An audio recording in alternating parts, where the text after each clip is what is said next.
Mitt Romney is apparently still very much in the running to potentially become Donald Trump's Secretary of State, despite the Kellyanne Conway fiasco that went on. And we're going to talk about this because it's an incredibly important role, and it does actually say something about how America will interface with the rest of the world. Now, Mitt Romney just had a very delightful, luxurious dinner with Trump last night, and you're seeing him there looking like the most uncomfortable person in the world. The only explanation for that picture is that Donald Trump is stroking Mitt Romney right now. No, Donald Trump... It's the only explanation for both faces. I think everyone can agree, regardless of your ideological, views. Donald Trump looks like Satan in that picture. He looks like pedophile Satan, yes. He looks like he's going to attack you, like from the photo. He's going to jump out and get you. Now, I do criticize people who focus too much on what politicians eat, but I do want to read one graphic about it because I have a point to make. The three men, this includes Priebus, ordered a young garlic soup with thyme and sautéed frog legs, and diver scallops with caramelized cauliflower and caper raisin emulsion as appetizers. And the reason they did that is because liberals are elitist and Donald Trump understands the concerns of the common working man. Absolutely. You morons across America. Ah! He sits on a golden throne. We're elitist and don't understand the regular working people. But anyway, they had that meeting, and apparently it was very productive. Now, Mitt Romney has long been a supporter of Donald Trump, and so he came out from the meeting with a lot of good things to say about the man. And let me put it very plainly.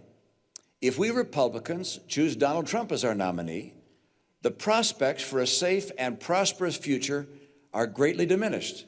If Donald Trump's plans were ever implemented, the country would sink into prolonged recession. But you say, wait.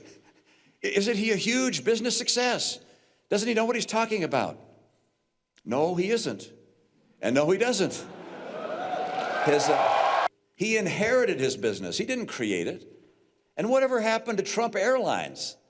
How about Trump University? And then there's Trump Magazine, and Trump Vodka, and Trump Steaks, and Trump Mortgage. A business genius, he is not. Trump tells us that he is very, very smart. I'm afraid that when it comes to foreign policy, he is very, very not smart. Here's what I know. Donald Trump is a phony, a fraud. His promises are as worthless as a degree from Trump University. He's playing the members of the American public for suckers. He gets a free ride to the White House, and all we get is a lousy hat. I'm convinced America has greatness ahead, and this is a time for choosing. God bless us to choose a nominee who will make that vision a reality. Oops.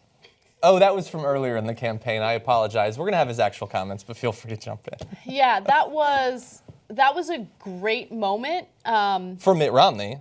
Not even for Mitt Romney. Actually, I don't even know why I said it was a great moment. It wasn't. I was trying to think of something to say as I was stalling to gather my thoughts. Oh, okay. Sorry. But now I'll actually tell you what I think. I just find this whole situation interesting, right? Because Romney, as you saw in that video, was so brutal toward Donald Trump and so critical of him and even called him dumb without using the word dumb. And then Trump attacked him, and I also attacked Romney because he lost in 2012. It was clear as day that he would get attacked for losing in 2012 and being a loser by someone like Donald Trump. And so I thought that it was actually not well played by Romney. And that video is now coming back to haunt him as he's being possibly chosen as Trump's Secretary of State.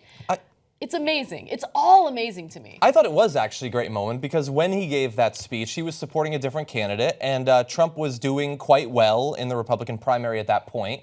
And Mitt Romney was, it seemed at the time, doing what Kasich was doing and George W. Bush was doing. I mean, these are people who are reprehensible in a number of ways, but they have a limit. At some point, you simply cannot support the nominee. And it seemed like he was principled in that same way. And after all, don't forget, in that video, he specifically said he doesn't know what he's doing in terms of foreign policy.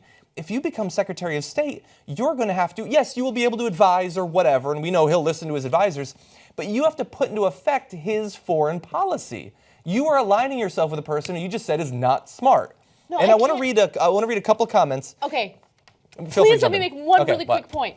It's just the part of all of this that also really amazes me is the fact that Donald Trump stood out as someone who is very different for rural Americans, right? He's the person who's saying he's going to drain the swamp. He's the person who's not going to play politics as usual. And usually what happens in politics is, you know, politicians will attack one another very viciously, even amongst themselves in the same political party. And then once someone wins, all of a sudden, no, we're best friends. We're going to work together. Party unity, right? Yeah. Like they're all about that. And Donald Trump was not supposed to be that guy. Yeah. And look at who he's filling his cabinet with. He's filling his cabinet with people that his supporters, his voters despised, didn't like, mocked.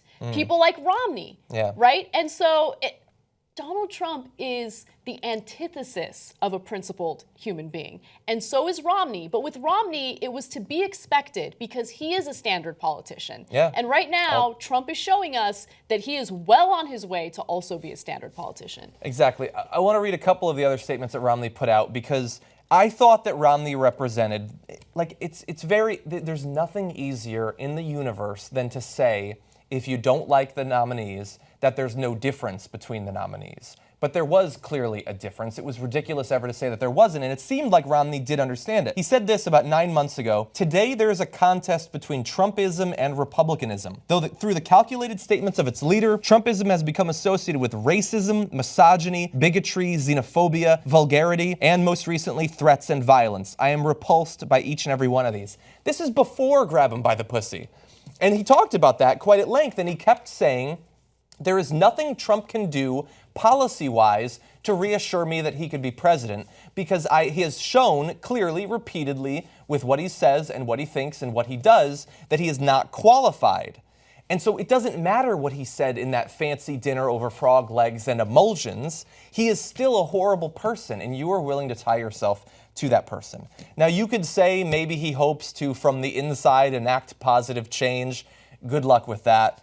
And look, Romney, I'm sure, seems more appealing than some of the other potential secretaries of state. But I would love, even if you're a fan of Romney, please explain to me how he is qualified to be Secretary of State. I know he was the governor of a state. Yep. He has no experience with foreign policy.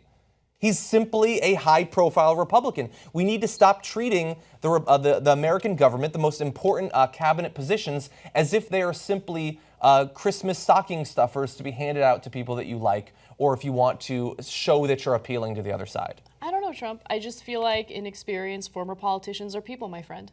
Perhaps they are.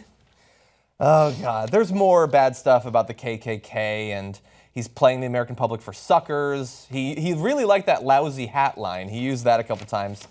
Watch him wear the hat soon. That is going to be a pathetic day.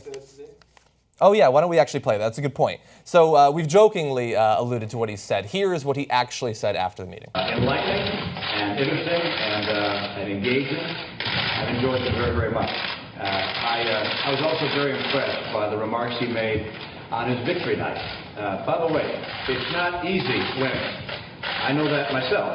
He did something I tried to do and was unsuccessful in accomplishing. He won the general election. And he continues with a message of inclusion and bringing people together. I have to tell you, I've been impressed by what I've seen in the transition effort. The people he selected as members of his cabinet are solid, effective, capable people. I happen to think that America's best days are ahead of us. I think you're going to see America continuing to lead the world in this century. All of those things combined give me increasing hope that President-elect Trump is the very man who can lead us to that better future. Those are lies. Those are lies. And he knows that election night thing was just a short little stunt. And then after saying it's bigotry, it's xenophobia, it's racism, sexism, you're reassured by his cabinet picks? Like Steve Bannon doesn't confirm to you what you were so scared of? And you're hearing good things out of the transition. There hasn't been one piece of good news out of the transition. He is simply lying. Man, tucking tail is one of the most difficult and potentially embarrassing things that any individual can do. But tucking tail for someone that you were actually right about in the beginning must be much worse. You're a rich man. Just go be a rich man for the rest of your life. Go be rich. Set up a foundation or whatever. Apparently, you can do whatever you want with him these days. You don't have to lie to people about shopping at Costco anymore. Just go enjoy your wealth. You don't need to be Secretary of State. It's not that great. Maybe He wants to run again. Think about it this way. When he first sat down, after all the past that we're talking about during the campaign and other things people have said, I mean, Rubio had to get this grilling. Cruz had to get this grilling about what do you think about him now since you're supporting him? What about the things you said before? They all have to answer that. Yeah. So when you first sit down and there's no cameras and audio, does he go, okay, so all that stuff I said about you before, do you go, I'm sorry?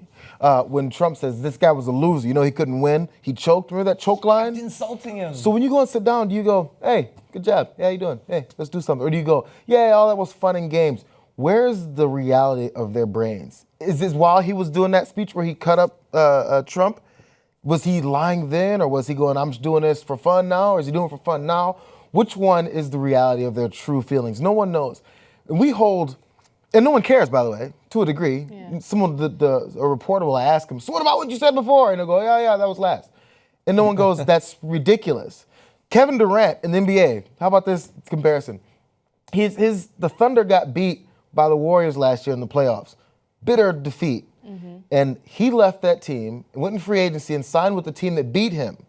It was the biggest story of the NBA about, what this loser, how could you play with the guys who beat you? You're pathetic. But we don't care in politics when it really changes our lives. When it comes to a basketball game, people give a shit. What if the we don't other care team, if you go and go with the guy that you hated before. What if the other team said that your wife was ugly and that your father killed JFK? Oh my God. Oh man. We don't care. Look, we give them passes. We have never been offered millions and millions of dollars. Perhaps that eases a lot of these wounds. Speak for yourself. Well, neither have I.